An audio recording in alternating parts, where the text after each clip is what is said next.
Every thermal power plant needs a large amount of coal every day. Rohan Engineering makes stationary auger with bin management system. This system operate through the following steps. Truck come in front the sampling bay. Driver show the RFID card where the pre-input data will be read by system PLC. Then auger will take sample by vertically digging from the random location which is selected by system itself. During sample, preliminary sample will be stored into the spool. In the meantime, vehicle will be allowed to exit by opening the exit boom barrier.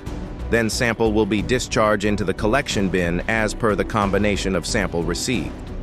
Collection bin capacity 300 kilograms. Maximum 8 combination can be collected in a single day. If 9th combination come, then 1 collection bin sample can be discharged where maximum sample stored. At the end of the day, all the hopper are discharged for sample preparation one by one.